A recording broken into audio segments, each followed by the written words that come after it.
Friends, श्रवण point channel में आप सभी का स्वागत है।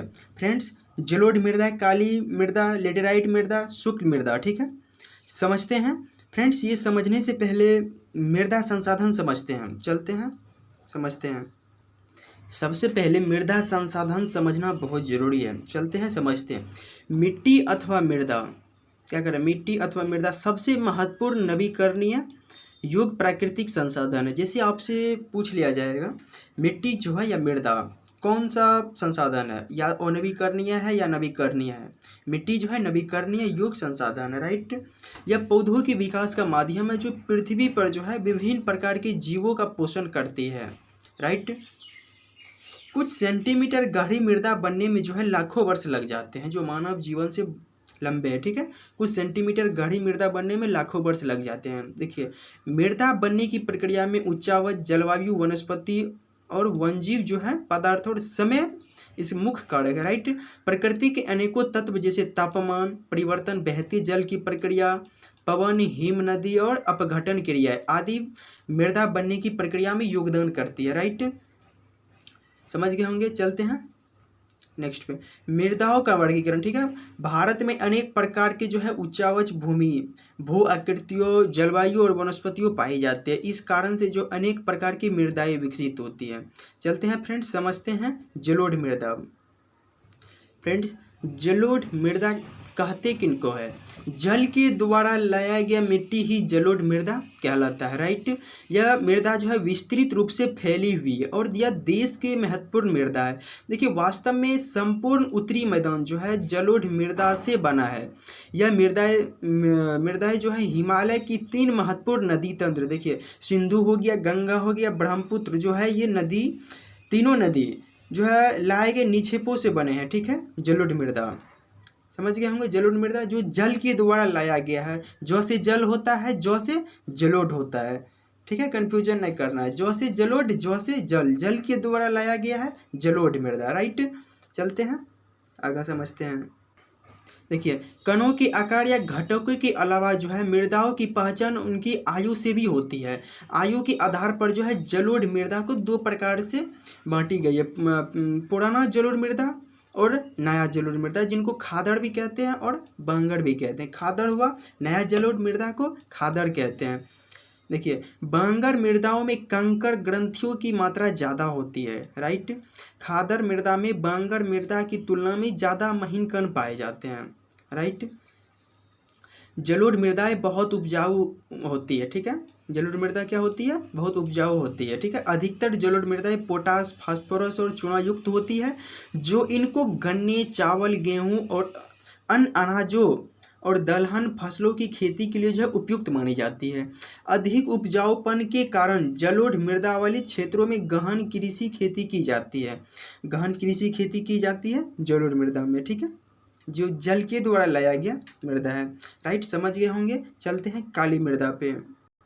अब समझते हैं काली मृदा, ठीक है।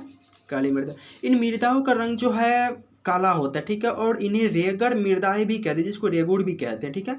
काली मृदा कपास की खेती के लिए उचित समझी जाती है और काली जो है कपास मृदा के नाम से भी जाना जाता है। देखिए, क से क्या होता है? काली होता है, ठीक है। क से भी क्या होता है? कपास होता है, ठीक है। क से कपास, क से काले। जैसे आपसे पूछ लिया जाएगा कपास खेती होती है, ठीक है, कपास जो है खेती होती है कौन से मृदा में? इसका राइट आंसर होगा काली मृदा। क से काली, क से कपास, ठीक है। आपसे ये भी पूछ लिया जाएगा कपास की खेती जो है सबसे अधिक कौन राज्य में होती है? क्या कपास की खेती जो है कौन राज्य में सबसे अधिक होती है? ठीक है, काली मृदा कपास। समझिए यहाँ पे ये समझ गए हैं, क से काली, क से कपास, ठीक है। क से क्या हुआ? काली, क से कपास। एक बात बताइए, जब बच्चा काला होता है तो उनसे सबसे ज़्यादा प्रेम कौन करते हैं? माँ ही करती है ना, ठीक है, माँ करती है। मौ से क्या हुआ? माँ हुआ, ठीक है। फिर मौ से क्या हुआ? महाराष्ट्र हुआ, ठीक है। जब बच्चा काला होता है सबसे ज़्यादा प्रेम कौन करते हैं? माँ करती है, राइट। जब यहाँ काली मृदा है तो सबसे ज़्यादा इसको कौन रखेगा? महाराष्ट्र ही न रखेगा। मौ से माँ हुआ, मौ से महाराष्ट्र हुआ, ठीक है। सबसे ज़्यादा खेती की जाती है कपास की महाराष्ट्र में। समझ गए होंगे। समझते हैं। इन मृदाओं का रंग जो है काला होता है और इन्हें रेगुड़ मृदाएं भी कहा जाता है। काली कपास जो है कपास की खेती के लिए उचित समझी जाती है और काली कपास मृदा के नाम से भी जाना जाता है। यह माना जाता है कि जलवायु और जनक सेलों में काली मृदा के बनने में महत्वपूर्ण योगदान दिया। ठीक है, इस प्रकार की मृदाएं ढक्कन, पठार, बेसाल्ट के क्षेत्र में जो है उत्तर पश्चिमी भागों में पाई जाती हैं। ठीक है, और सेलों से बनी है। राइट, यह मृदाएं जो है महाराष्ट्र, सौराष्ट्र, मालवा, ठीक है, मध्य प्रदेश और छत्तीसगढ़ के पठार पर पाई जाती है। राइट, काली मृदा जो है बहुत महीन कण वाली होती है। राइट, इनकी नमी जो है धारण करने की क्षमता बहुत अधिक होता है। ठीक है, इनके अलावा ये मृदाएं कैल्शियम कार्बोनेट, मैग्नीशियम, पोटास और चूने जैसे पौष्टिक तत्वों से परिपूर्ण होते हैं, लेकिन इसमें जो है फास्फोरस की मात्रा कम होती है। जैसे आपसे पूछ लिया जाएगा फास्फोरस की मात्रा कम होती है कौन सा मिट्टी में, काली मिट्टी में जो है फास्फोरस की मात्रा कम होती है। ठीक है, समझ गए होंगे। काली मृदा कौ से काली होता है, कौ से कपास होता है, आप भूलना नहीं है। ठीक है, कौ से काली, कौ से कपास। सबसे ज़्यादा खेती की जाती है कपास की महाराष्ट्र में। ठीक है, चलते हैं अब लेटेराइट मिट्टी पे। लेटेराइट मृदा आपको स्क्रीन पर दिख रहा होगा। लेटेराइट मृदा, लेटेराइट शब्द जो है ग्रीक भाषा के शब्द से लिया गया। ठीक है, जिसका अर्थ होता है ईंट। राइट, लेटेराइट मृदा का जो है निर्माण जो है उष्ण कटिबंधीय तथा उपोष्ण कटिबंधीय जलवायु क्षेत्रों में आर्द्र तथा शुष्क ऋतुओं के एक के बाद एक आने के कारण होता है। ठीक है, यह भारी वर्षा से अत्यधिक निछालन का परिणाम है। समझ गए। ठीक है, लेटेराइट मृदा अधिकतर गहरी तथा अम्लीय होता है, जिसका पीएच मान 6 से जिसका पीएच मान जो है 6 होता है। राइट, अम्लीय होता है। लेटेराइट मृदा जो है अम्लीय होता है। इनमें सामान्यतः पौधों के पोषक तत्वों की कमी होता है। यह अधिकतर दक्षिणी राज्यों में जो है जैसे महाराष्ट्र के पश्चिमी घाट के क्षेत्र हो गया, ओडिशा हो गया, पश्चिम बंगाल के कुछ भागों तथा उत्तर पूर्वी प्रदेशों में पाई जाती है। जहां इस मिट्टी में पर्णपाती और सदाबहार वन मिलते हैं, वहां इसमें ह्यूमस पर्याप्त रूप में पाया जाता है। ठीक है, ह्यूमस पर्याप्त रूप में पाया जाता है, लेकिन विरल वनस्पति और अर्धशुष्क पर्यावरण में इसमें ह्यूमस की मात्रा कम पाई जाती है। स्थल रूपों पर उनकी स्थिति के अनुसार उनमें अपर्दन तथा भूमि निम्नीकरण की संभावना होती है। मृदा संरक्षण की उचित तकनीक अपनाकर इन मृदाओं पर कर्नाटक, केरल और तमिलनाडु में चाय और कॉफ़ी उगाई जाती है। ठीक है, कर्नाटक हो गया, केरल हो गया, तमिलनाडु हो गया, जिसमें चाय और कॉफ़ी उगाई जाती है। ठीक है, जैसे आपसे पूछ लिया जाएगा चाय और कॉफ़ी उगाई जाती है कौन सा मृदा में, तो इसका राइट होगा लेटेराइट मृदा में जो है चाय एवं कॉफ़ी उगाई जाती है।